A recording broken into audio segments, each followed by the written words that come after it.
Welcome back to the Monte and Wolf Show.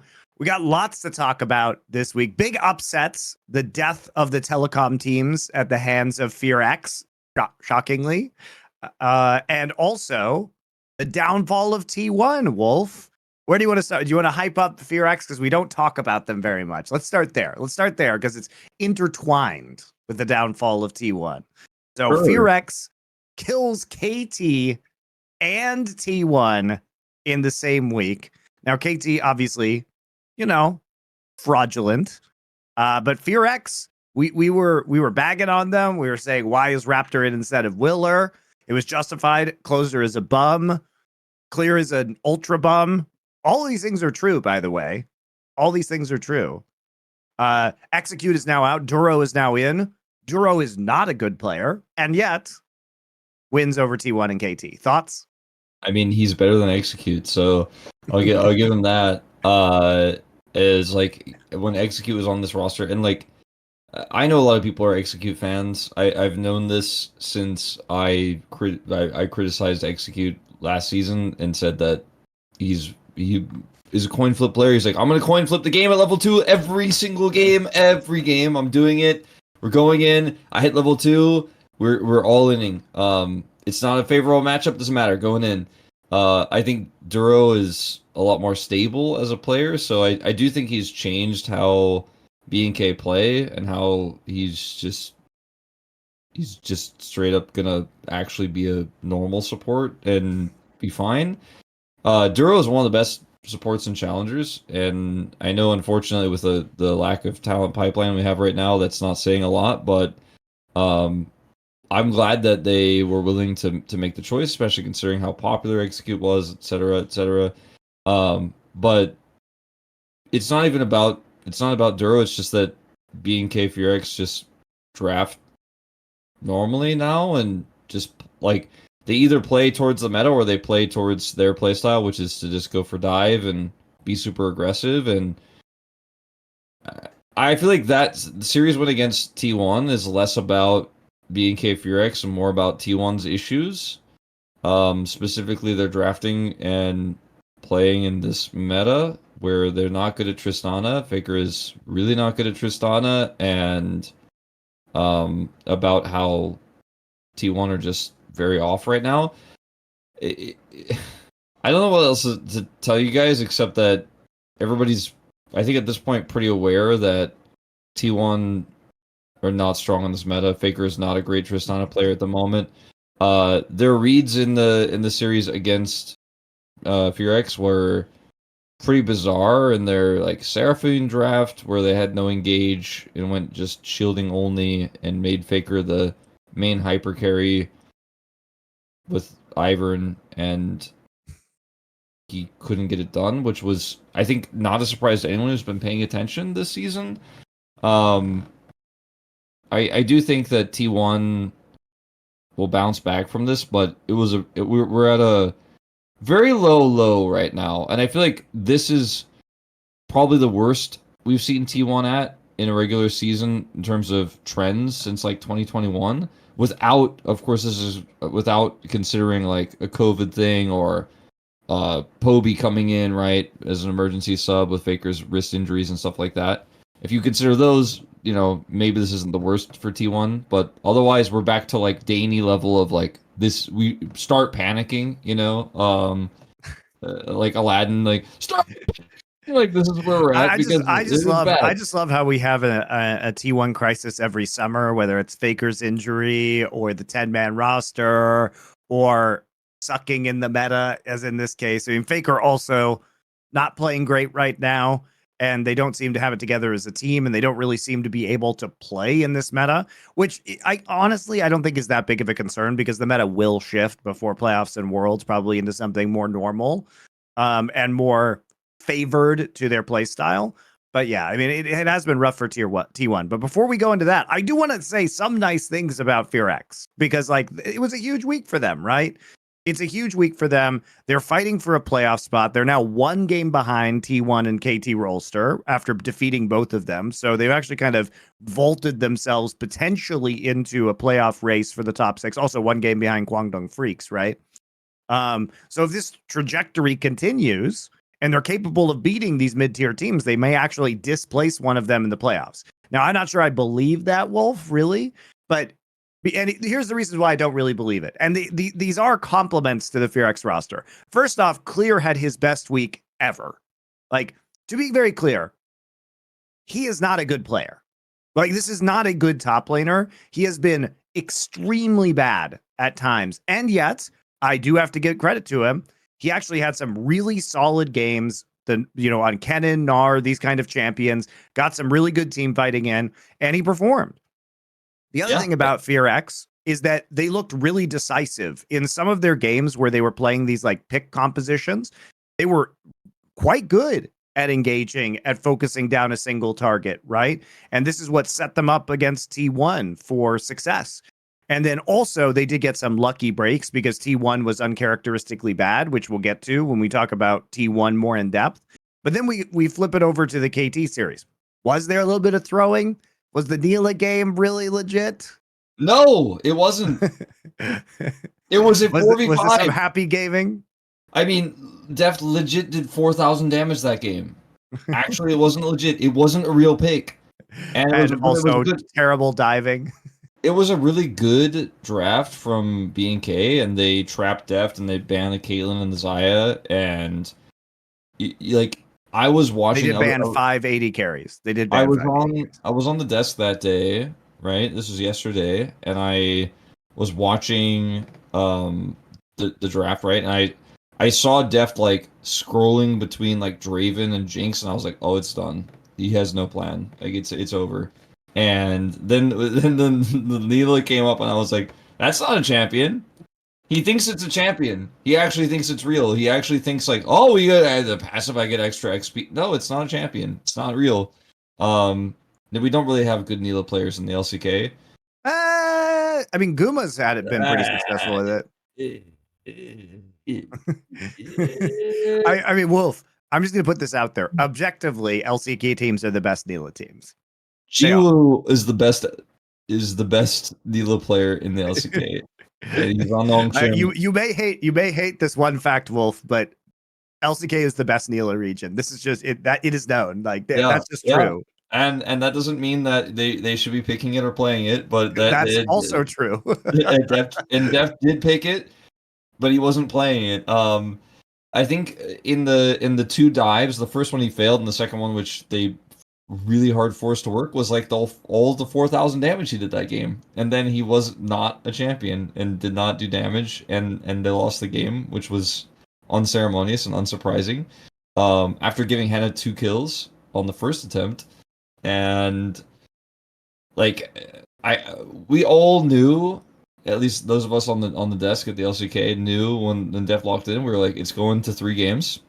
It's 100% going to 3. And then when we watched the game happen, we were like, yeah, no, it's going. And Closer just played back-to-back games of Vi Ahri with Raptor. And again, this is a good closer pick. It's a good closer meta, honestly, with the Yone as well. Yeah. He's budget Zeka, and he's getting the picks that he enjoys, and they won the series. And I do agree with your point. This is probably one of Clear's best series he's had since he joined the LCK. Like, he's been very inconsistent. He's been very weak as a top laner. Even in the Kennen game, like, he made some big mistakes, but then ultimately was able to flank and press R and win the game. Yep. So that's all. That's good, but it was not a great series from KT. I think KT really underestimated BNK FearX, which is, so did I. Like, I was like, well, this team is bad, so it doesn't matter. Like, they're going to win the series, and they didn't. But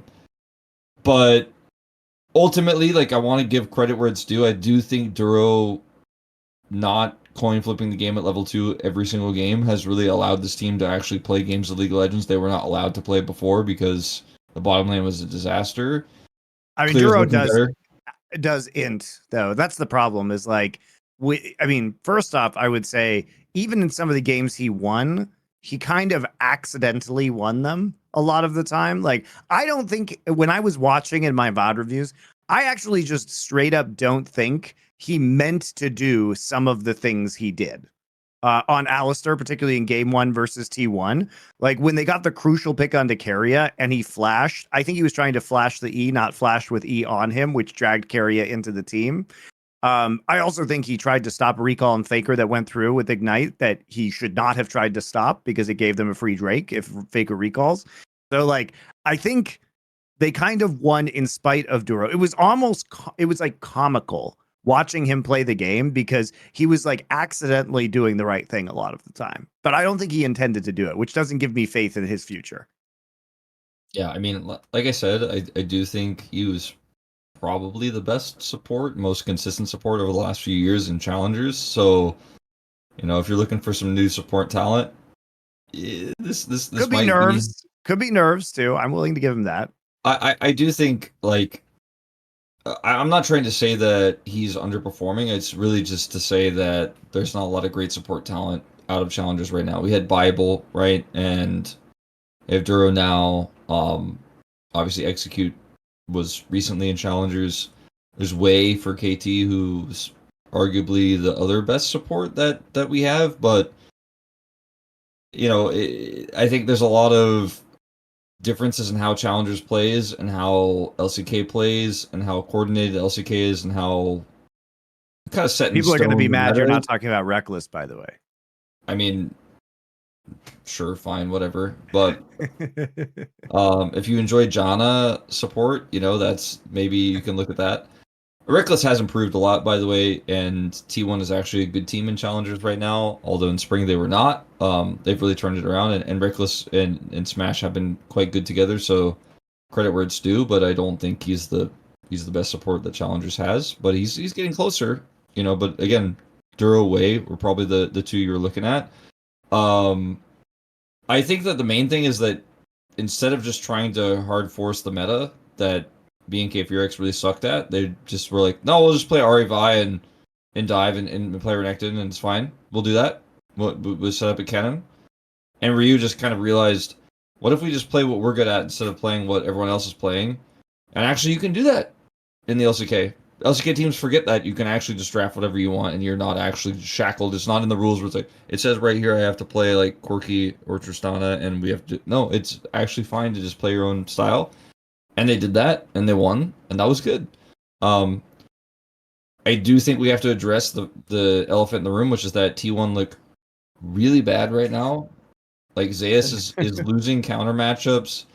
So Faker hold up, can't play Tristana. hold up. Before we get to T1, Okay. you know, there's a certain stench about T1 these days. Well, they don't smell too good. Perhaps they could use our new sponsor, Mando. If you perhaps have a mild stench and are looking to cleanse it from your body, I've been really enjoying Mando Wolf because I don't like aluminum antiperspirants, and so this is aluminum-free deodorant, and it comes in a variety of delightful scents. So you can get it. This one is Mount Fuji. They also have bourbon leather, clover woods. They even have unscented if you're into that. And they not only sell deodorant in the stick variety, but they sell it in rub-on cream form. So you can put it under your armpits or wherever else you might not be the freshest. They have deodorant wipes, which are great if you're out camping or something like that. They have body washes. They have bar soaps. They've got everything you could want. How have you been enjoying Mando Wolf? I've been using it since I got it. My wife really enjoys it, I have to say. So it's been a massive success. No, I've really enjoyed it as well, and there, like you said, there's lots of different types that you can use to suit what situation you need. Like camping, as you mentioned, or for in my case, like having it as small in my bag and actually being able to kind of wipe that on. Because sometimes it gets really hot at the LCK. It's also just teams really playing. hot in Korea right now because it's Yes. monsoon season, which means it's extremely hot, extremely humid, and just raining all the time. It's So it's it's nasty to be honest right now.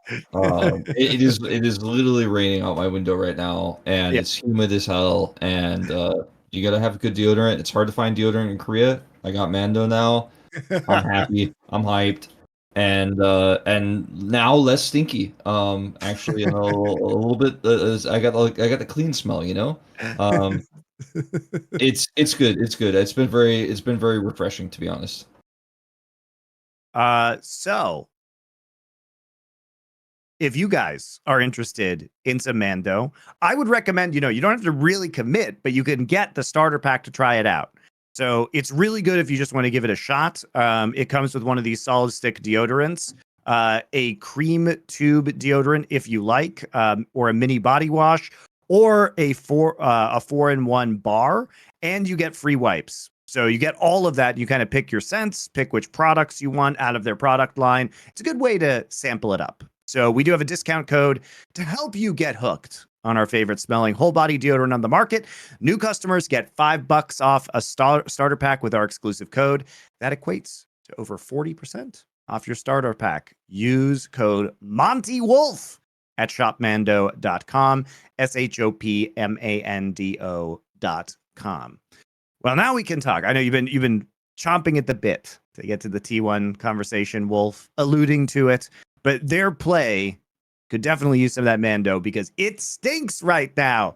It stinks. What are they doing? They're trying to play Ezreal, Trist, Ivern. And you know what, Wolf? You were at the Esports World Cup. You know. Here's my theory. So this is the composition that top esports used to defeat Gen.G and make that comeback win in game number 1.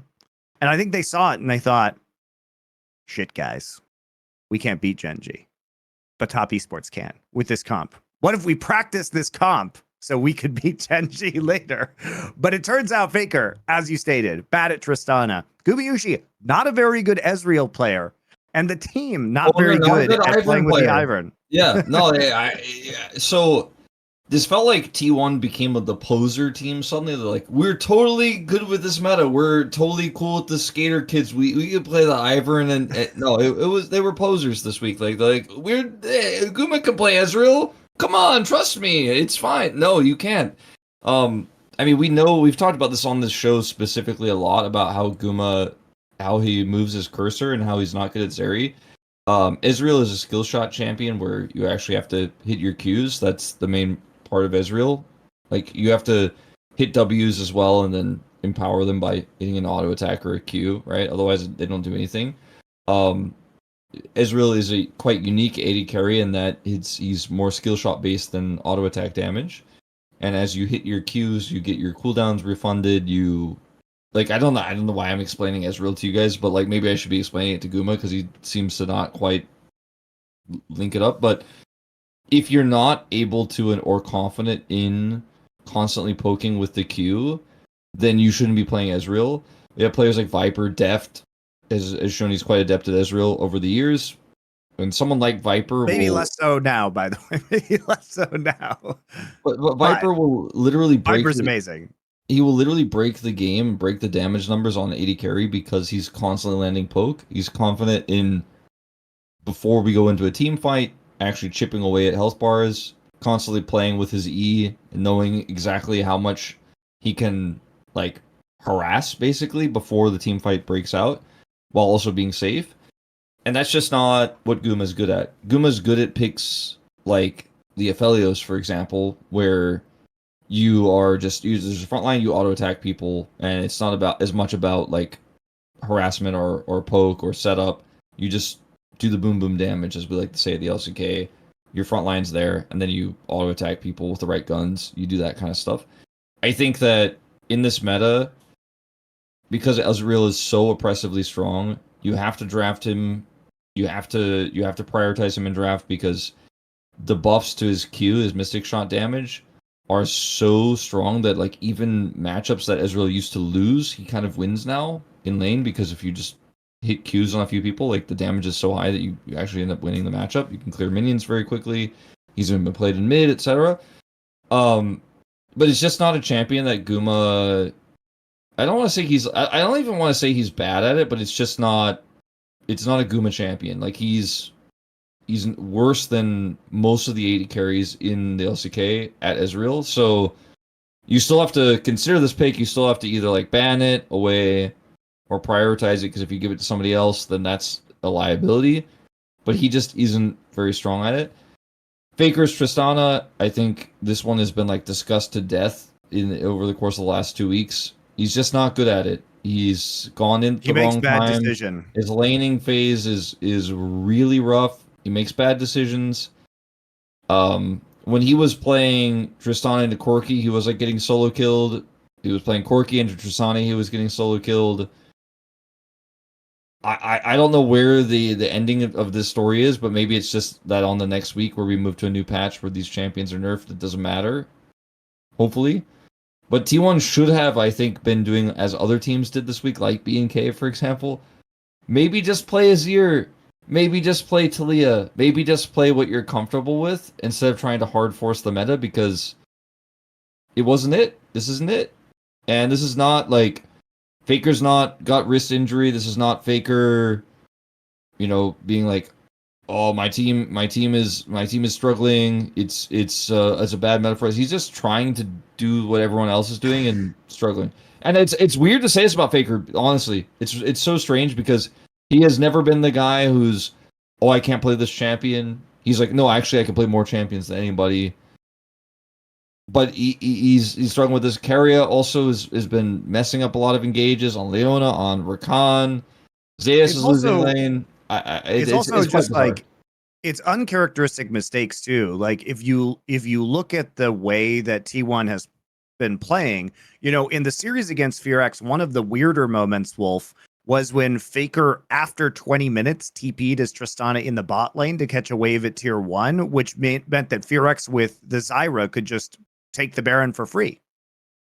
Right? And like, T1, you are the team who takes the Baron at 20 minutes. You know what can be done. We all have seen what a Zyra can do with an ultimate at the Baron pit right now. If you're playing against a Zyra, you cannot leave and just TP to the other side of the map. And that's not a Tristana mistake, Wolf. That's just a macro mental error. Yeah, that's just a mental error. And like, that is so uncharacteristic of Faker and T1. There's something going on perhaps with the burnout of the schedule that T1 have, right? Where we've talked about this a lot, but like Hall of Legends, EWC, all of T1 sponsor obligations. I do wonder if maybe T1 are burnt out and struggling to practice properly, especially considering that they also know that this meta is going to completely change on the next patch, or at least that's the assumption. We'll see what actually happens, but how much do you really want to practice Tristana, Corki, and this kind of stuff before it completely changes? It might actually be, considering how limited T1's time is compared to other orgs, because they're just so big and popular and famous, and they got all the ads they got to do, etc., that you're like, let's just kind of run it down this week, and we'll focus up next week. I think that's like an oversimplification of what's happening, but you guys know what I mean in that, how much do you really want to iterate on making Tristana better for Faker when it might just not be played again after this? So, I so much to say that like I'm basically making excuses for T1's really abhorrent performance, but at the same time, like it's just theorizing because this is rough. Like in 2021, T1, when they had their 10-man roster with Danny and everything was swapping and it was a big disaster in spring, they were like 5th, 6th place naturally. Like they were just a middle of the pack team. And now, right now, with big over performances from teams like Dplus, Hanwha Life, T1's there again, like naturally just 5th place, 6th place. That's where we're at. I do think Kwangdong will like drop back down. I think Kwangdong is kind of a disaster right now. So I think T1 at worst is probably 5th, but will probably end up going back up to 4th. But realize that this is probably the worst T1 has looked in a regular season, naturally, again, without Poby or any of the other stuff, in 3 years. And I think that's why we have to talk about it, right? Because it's okay to just have an off season and be rough, but this is T1 we're talking about, right? Like we hold them to a higher standard. They're the reigning world champions. Exactly, the defending world champions. We hold them to a higher standard, and it's just very disappointing the stuff that we're seeing. I mean, we haven't even gotten into the Hanwha Life series yet because we saw this same series last week, and T1, as I said at the time, probably should have won that series. That was a very winnable series for them, and they threw it and they lost. Now they come back, and we see them get slaughtered by Hanwha Life. Like there's no universe in which they win either of these games, especially the second game where they just completely run it down over and over and over again. And sure, Hanwha Life, they're bringing in some of the LPL tech. Like obviously MF has been a huge pick over in the LPL. It is now creeping into the Korean meta. It is very strong, but Hanwha, it's not like T1 went back and did the Ezreal, Trist, Ivern shenanigans again. They switched it up. They wanted the Nidalee for owner. Faker, they banned the Tristana, but Gumayusi's playing Kai'Sa. Let me tell you, Wolf, Gumayusi's all-time Kai'Sa win rate is 38%. It's his worst champion by win rate. This is a guy who has won 66% of his games, and he has a 38% win rate on Kai'Sa. Like his Zeri even has an above 50% win rate. This guy is abysmal on the Kai'Sa. And it doesn't work with T1 style. You may think about Kai'Sa when you think about T1, but you're thinking about Faker playing it in mid lane and AP Kai'Sa. That's what you're thinking about. You're not thinking about Guma playing it. Wait, you don't like Jin Braum? Jin known for stacking Braum's passive very quickly, right? Like Well, it's good with the Lucian in the mid lane, but I hear where you're coming from. Like Jin Braum is a terrible lane in isolation, yes. You don't like Zeus getting completely owned in the counter matchup that he has against Renekton on Gnar. I don't. I also Faker playing the Lucian, which is so a lot of people have been like, "Oh, Lucian's the new like." Okay, our 80 carries are banned, or we don't have the thing, so we'll play Lucian instead. It's only trophies.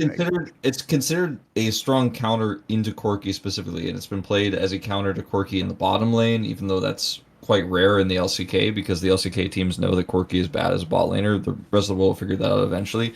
And then Faker gets kind of owned in this counter matchup as well. Like he's not playing very well. Almost dove by Peanut and killed in that second game. It's just I don't know what to tell you guys, but it's not it. Like it's a bad look, and I'm guessing if you're a T1 fan, your hope is that on the new patch they'll have some better reads, and I also do think that's where I'm at right now. I think they will bounce back for sure. They'll be a top 4 team in the LCK. But hear me out. If they don't, and it's not just that Faker's bad at Tristana and all the other issues we've kind of touched on here, then T1 might actually be looking at like they have to play Worlds qualifiers. They have to go to Worlds because yes, they did end up going to the finals and have a lot of points from Spring because of that. But like they're not a shoe-in to going to Worlds. They might not. And right now, if they're in their current form, I would rather have a different team represent us at Worlds because we're looking at obviously you have Gen.G, you have Dplus, you have Hanwha.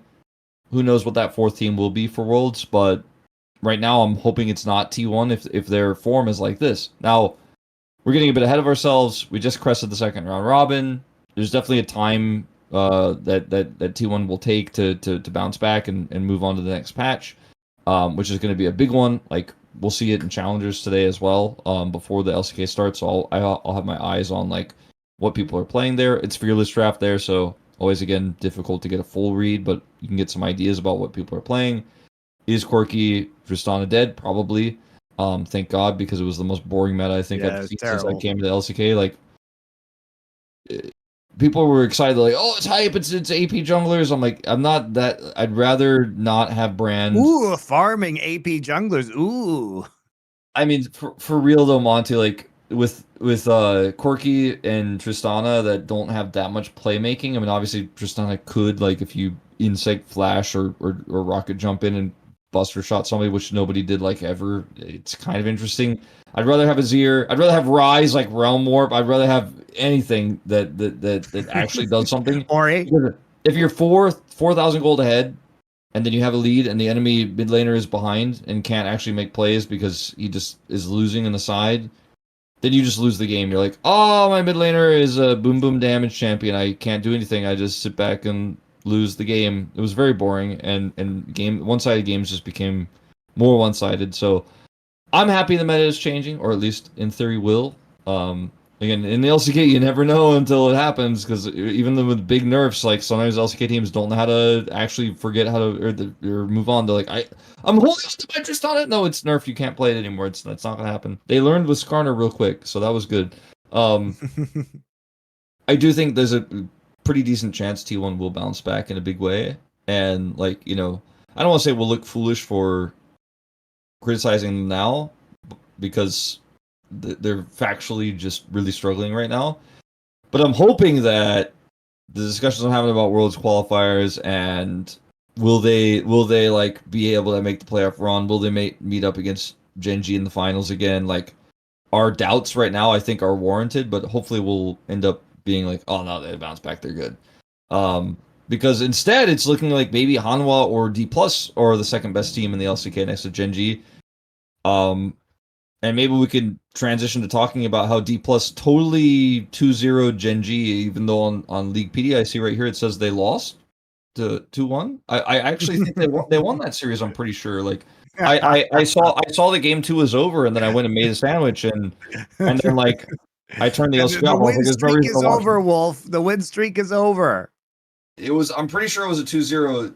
Well played to Dplus. The aiming did not just arcane shift into his death and then they end up losing the series. That didn't happen. That's not in my head canon. That didn't occur. He totally didn't just arcane shift into an arrow from Pays and then get scooped into the team by Jovi's hair. That didn't happen. What are you No, it didn't happen. It's fine. It was really really good 2-0. Like, the win streak is over in games and also in series, and like it's totally done.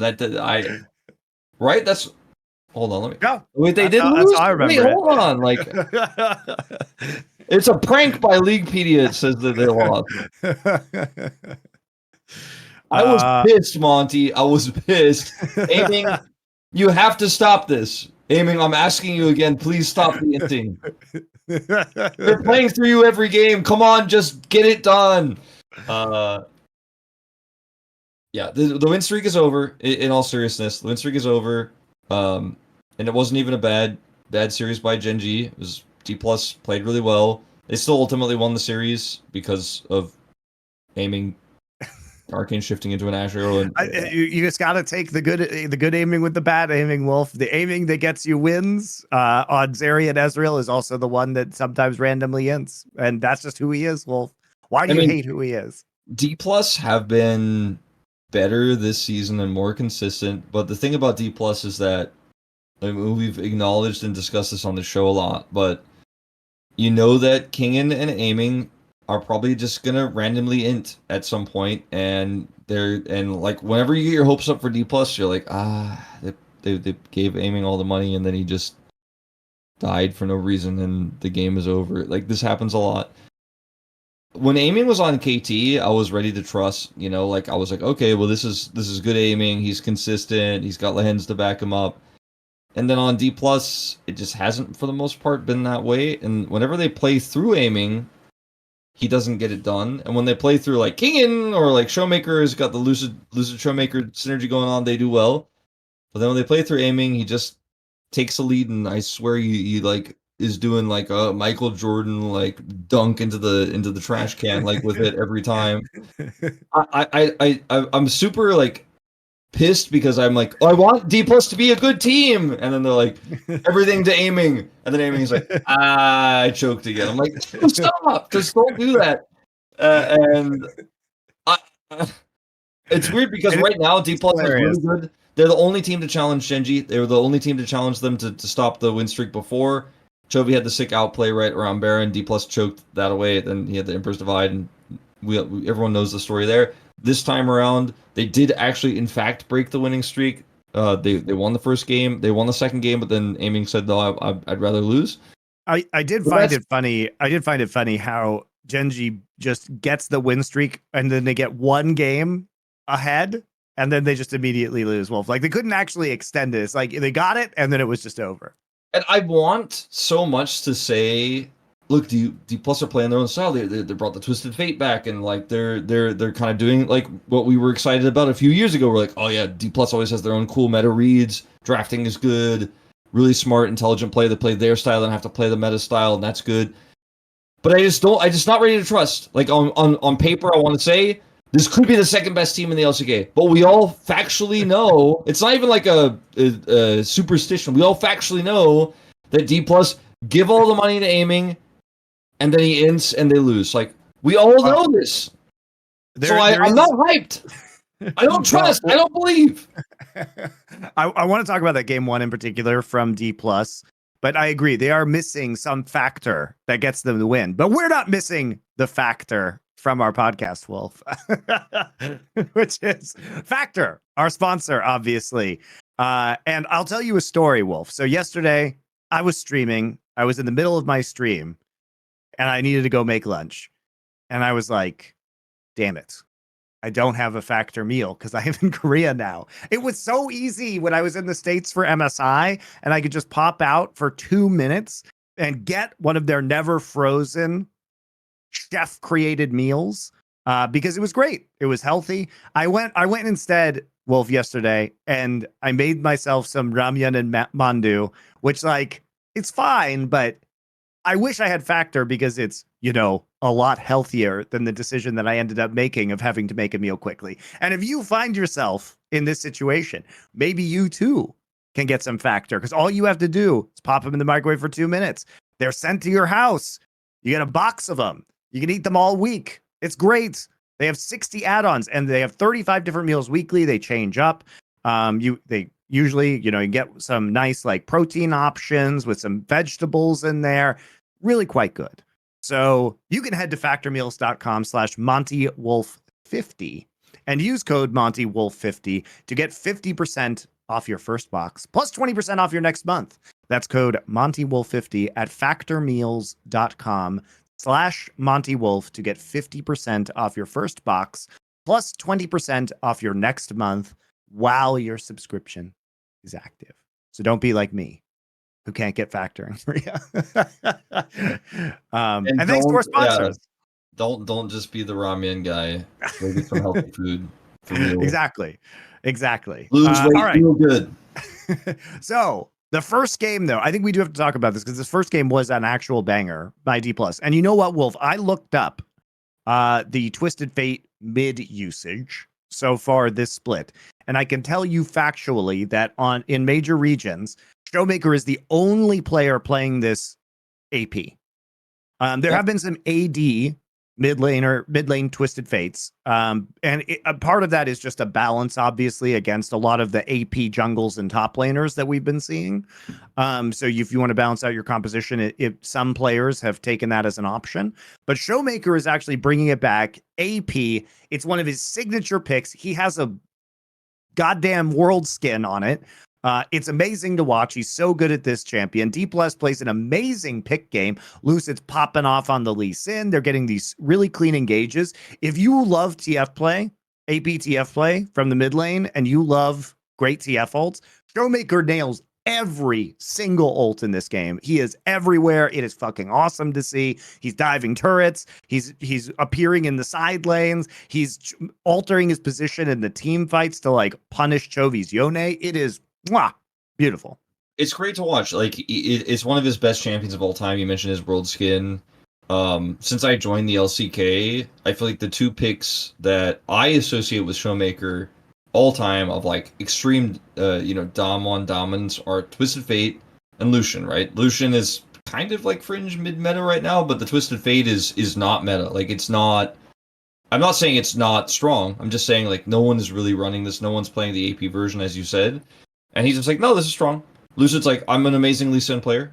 We're gonna do this. This is good. This is good for us. This is who we are.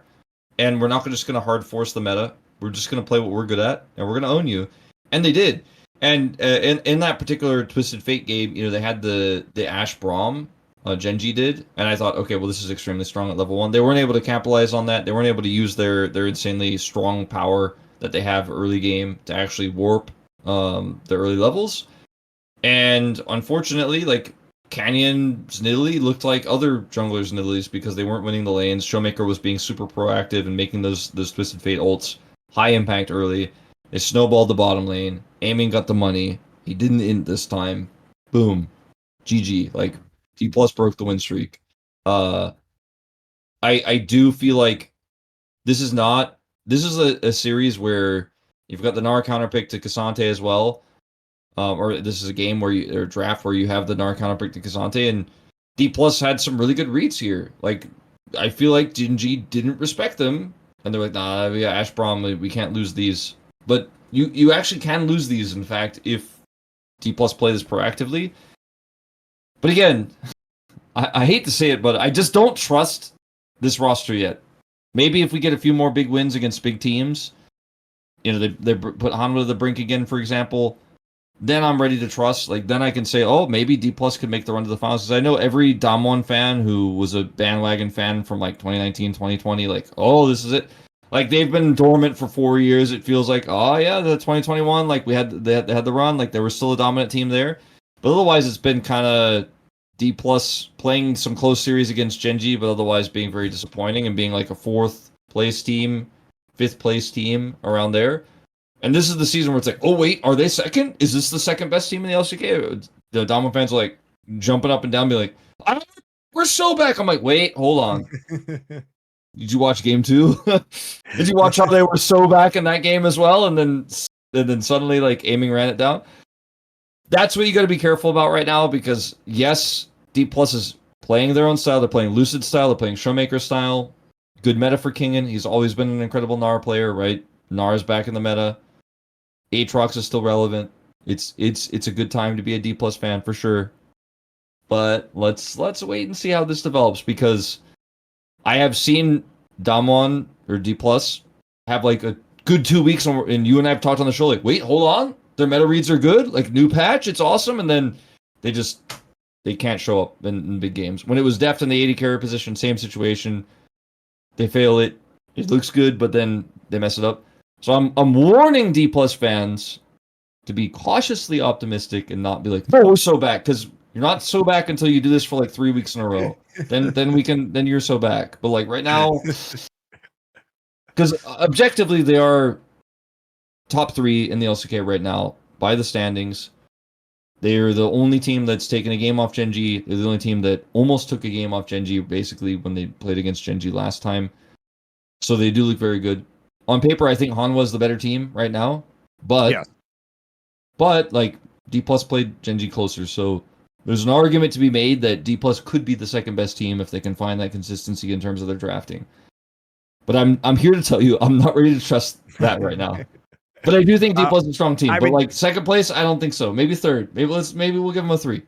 I mean, the other side of that coin is like, we did see some really good heroics in game 2 by Gen.G in order to come back, right? Like, they were on the cusp of losing that game, and they decided to re-engage at that Drake fight with Canyon and Pays on the Nidalee and Ashe. And because they had gotten like the global blue buff, they were able to replenish their mana and poke them out of the pit and actually win that fight. But that was actually a really scary moment, because if Dplus get that Drake for free, Dplus maybe win that game anyway. You know what I mean? So like, Gen.G really had to dig deep in this series. And I think that is a credit to Gen.G, because they got completely bopped in game number 1. And then they had to really claw their way back.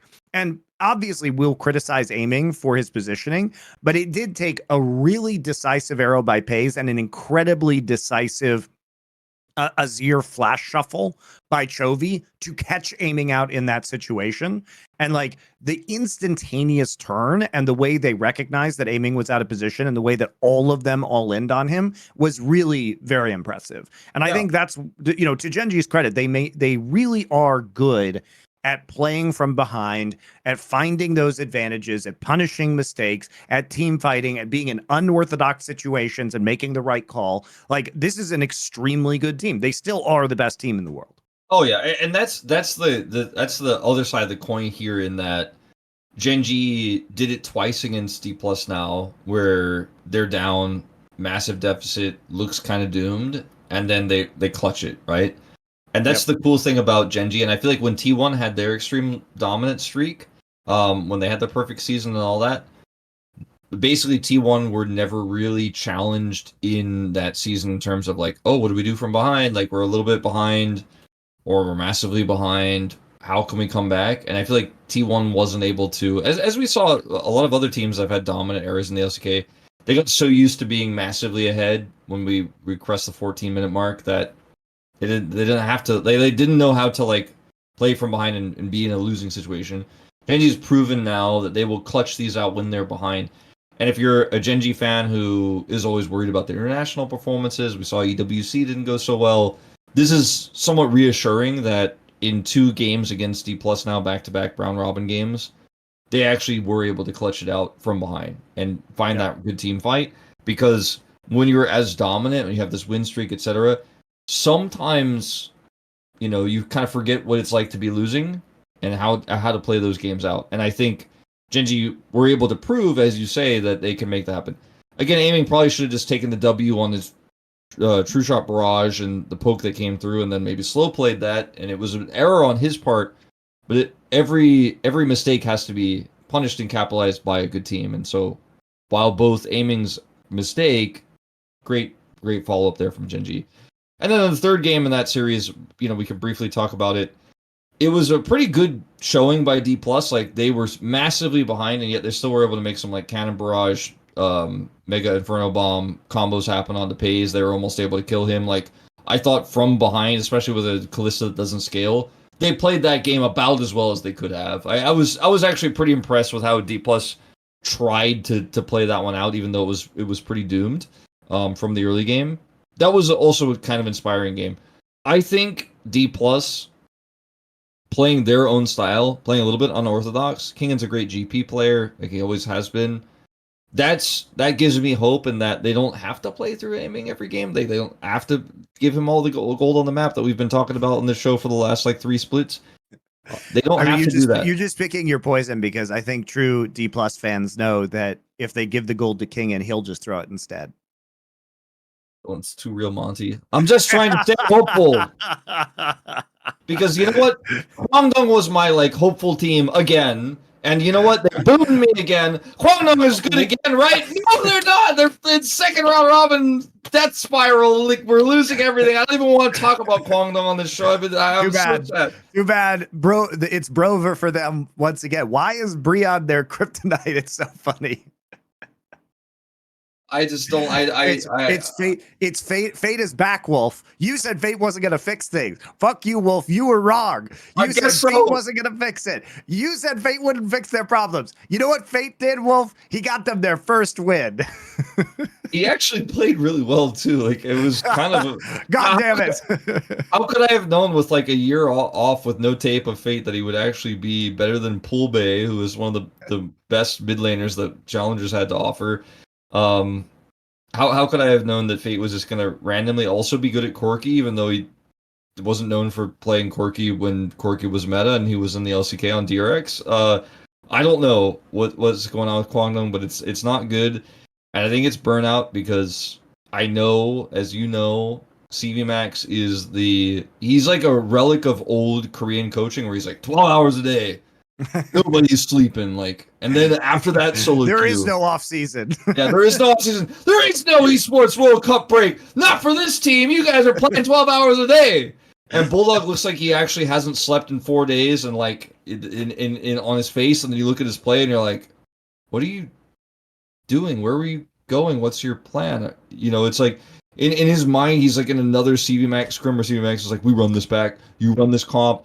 I'm giving them the counter matchup, and you're gonna play this game anyways." And Bulldog's like, "Where am I? It's just another scrim. Like, it's not actually the LTK." He takes his hands off, and he's like, "Oh shit." Yeah. I think that there's some burnout happening on Kwangdong again. That's my personal theory. And the drafting has been very bizarre, and I don't want to talk about Sion bottom lane. I don't want to talk about Grasp Sion that like got 4 stacks at 17 minutes because he can't auto attack anyone because he's Sion and he's playing in the bottom lane and there's no melee champions. I don't know what, like, I swear to God, sometimes I feel like CV Max shows up and he's like, "I have this plan. We've prepared the plan. We ran this in scrim 7 times. It was great." And then we show up to a draft, and it's like, "Wait, you can't run this plan, CV Max. Like, it's not good here. Like, they outrange you." And he's like, "But you know what? I'm gonna show them what Sion is viable." I'm like, "No, it's not viable here." Just play fucking Spellbook Ornn. Just what are you doing? Spellbook Sion at least. Like, maybe then it would be relevant. Maybe they could have smite the Baron. Like, anyway, it's Kwangdong. Every fucking time, I'm like, "Oh, are they good?" And then I get excited because I'm like, "Oh, there's so much new talent on this roster." I love Cuz. I was not baited this year by their good performance. I was baited last year, but I just saw that Bulldog was a fraud and correctly called it. And I have been doomer on Kwangdong now for weeks before anybody else was. And now they lose to Brion again.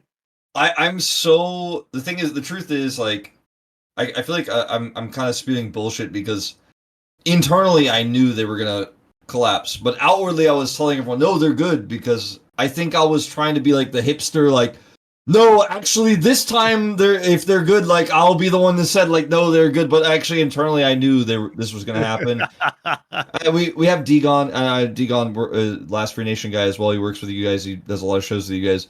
It was funny because one of the things he said was, he was like, why are you guys so like superstitious about Kwangdong? Like, he was like, it was like, why do you guys keep saying like it's guaranteed they're just going to collapse in round robin 2? He's like, but they look really good. He's like, I've seen the facts. He's like, I look and they look good. They're actually legit a strong team. And you guys are all like, nah, they'll collapse in round 2. He's like, that's very strange because he hasn't been in the LCK for very long. Obviously, he's new.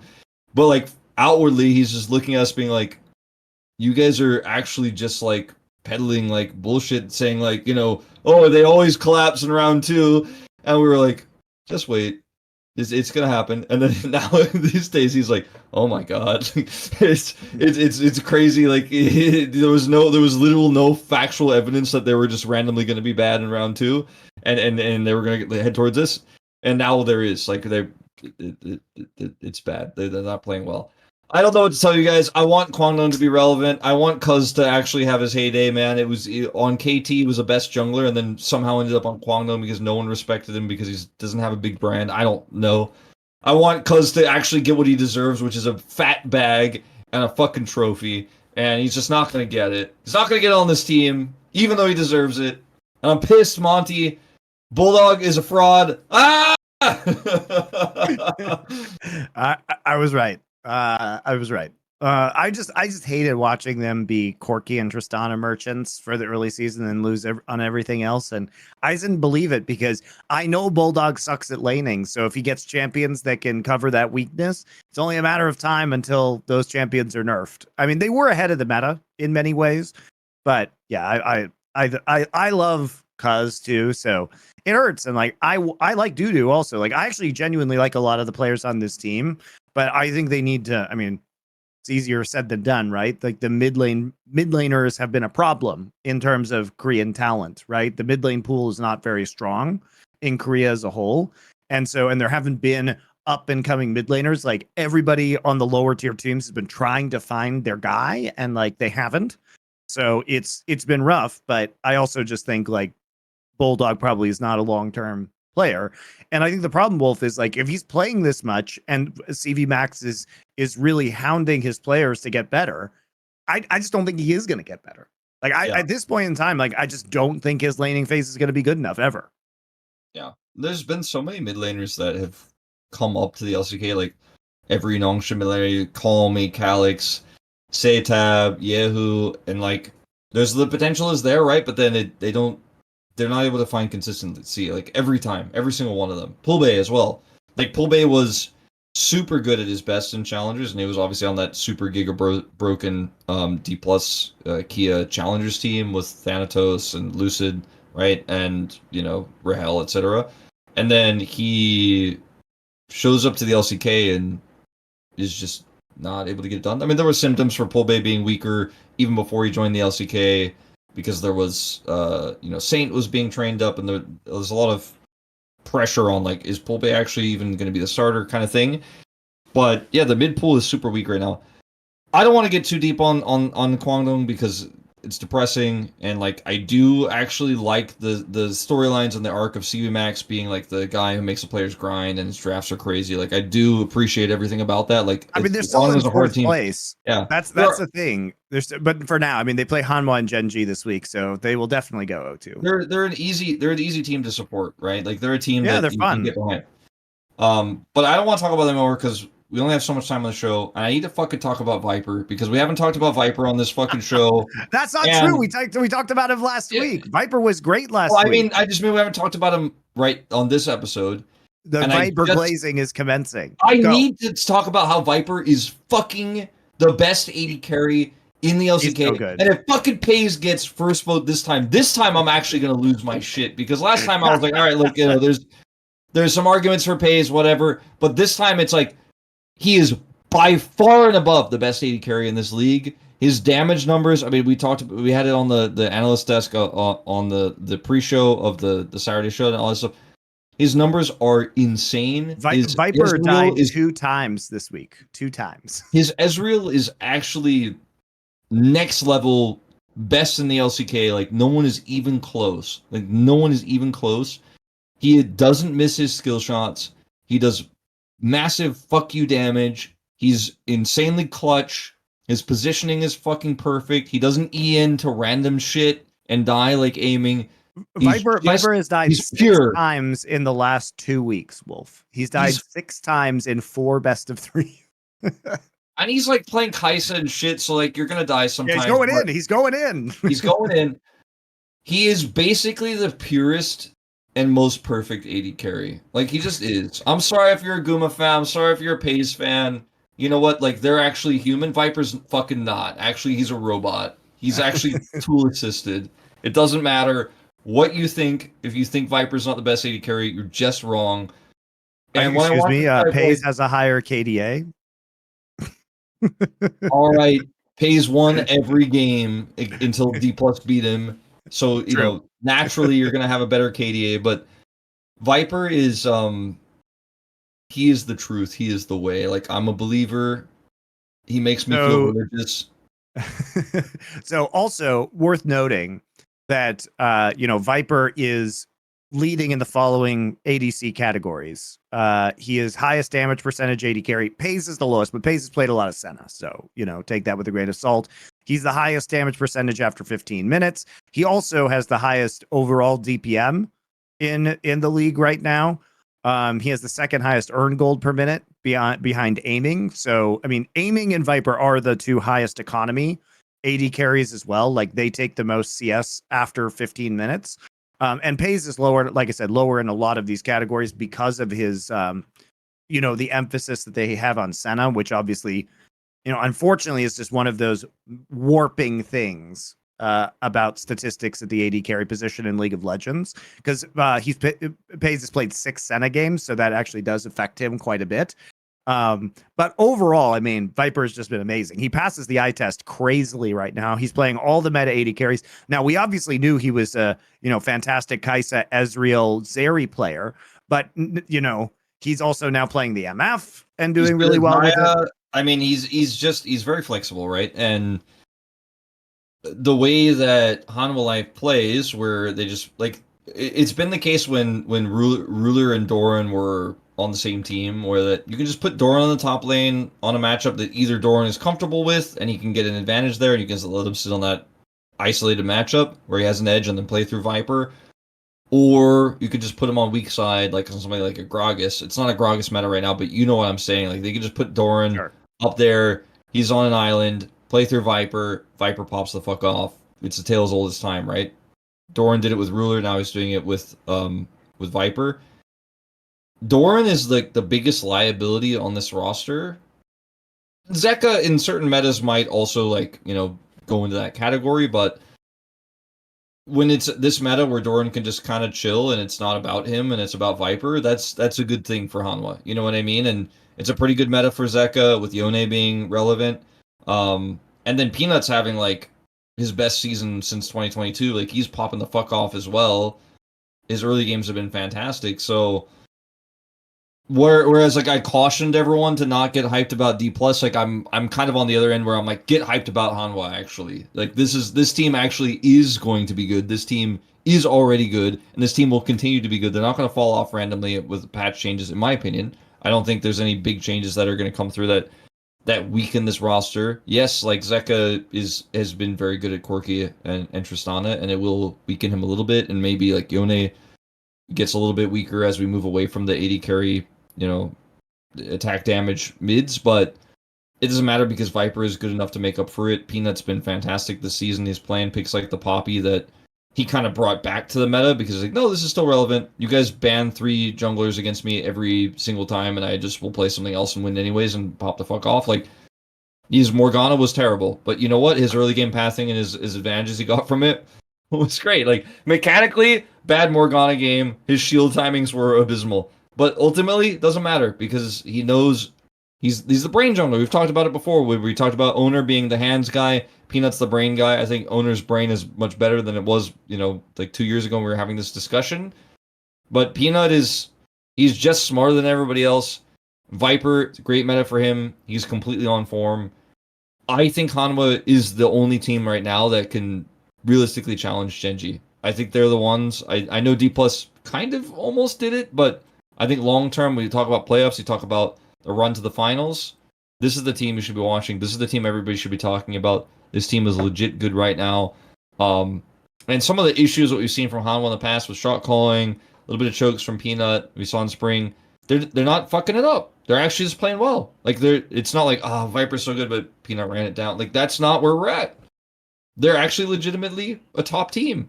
I in my opinion, second best team in the LCK right now by a clear margin. I would say Dplus is probably third, and T1's in like the fourth, fifth category at the moment with their slump. I think this roster is a roster to get excited about for sure.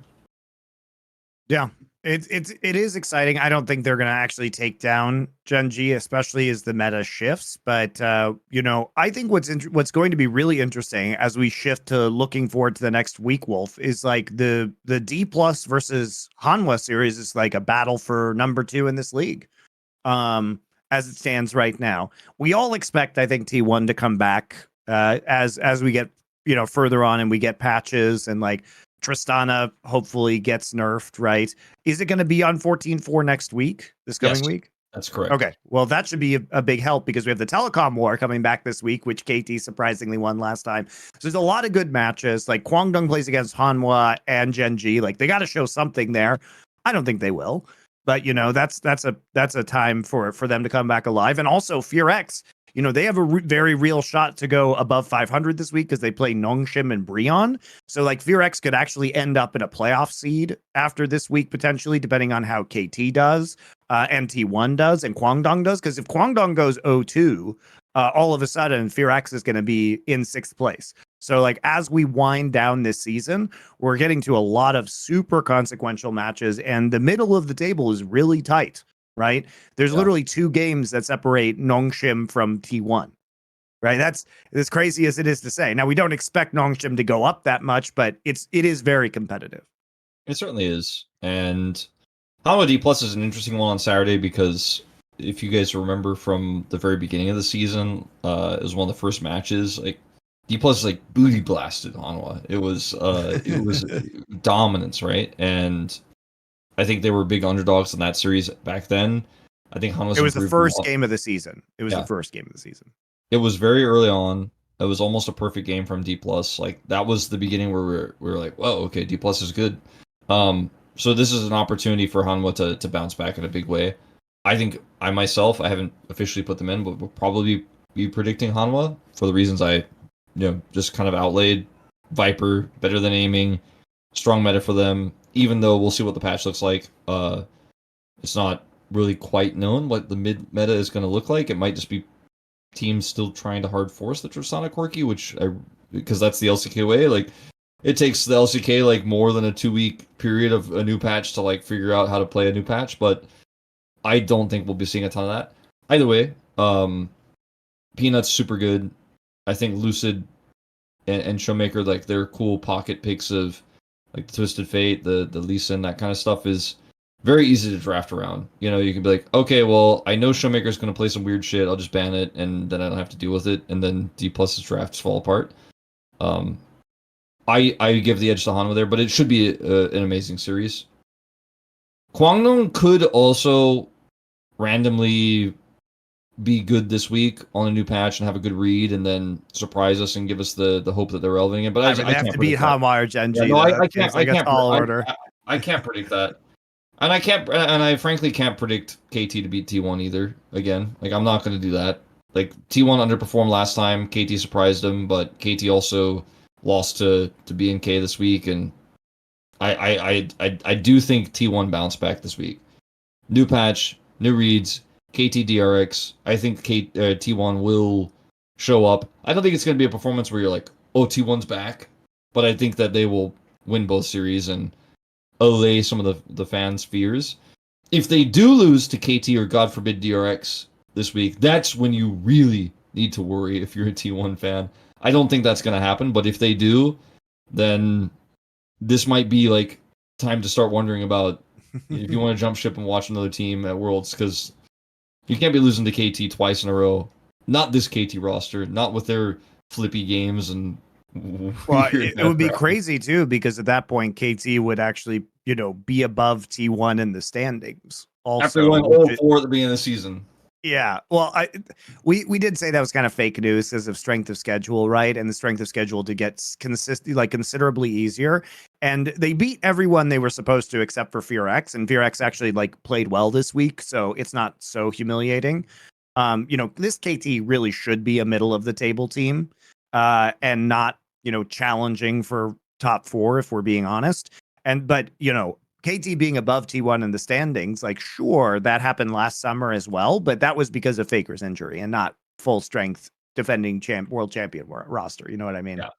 And then they went on to go to the finals anyways and ended up winning the world championship. So I do think KT at the moment is very streaky, right? Like they are very much. Yes, we talked about the strength of schedule, but on the eye test in the beginning of the season, they looked just bad. Like it wasn't just like, oh, well, they lost to Gen.G because Gen.G is so good. It was also like KT looks really rough. They figured it out. They played together better. They happy gamed a little bit yesterday.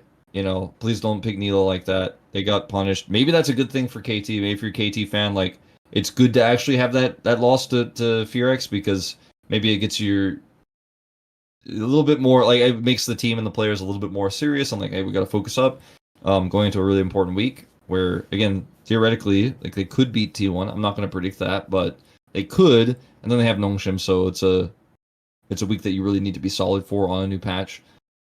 Maybe the loss to FearX is just what they needed.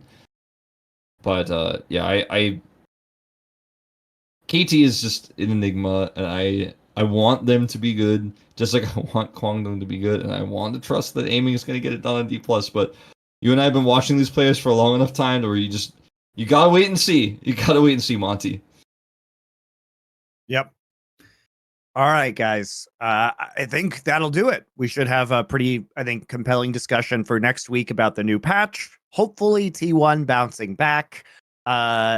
And really, a discussion about who is the second best team in this league. Probably Hanwha. I mean, you'd say Hanwha right now, but Dplus was really quite impressive in the match they played against Gen.G. So if they can keep up that level of competition, maybe we'll change our minds. So we'll be back next week with another version of the Monte and Wolf Show. See you then.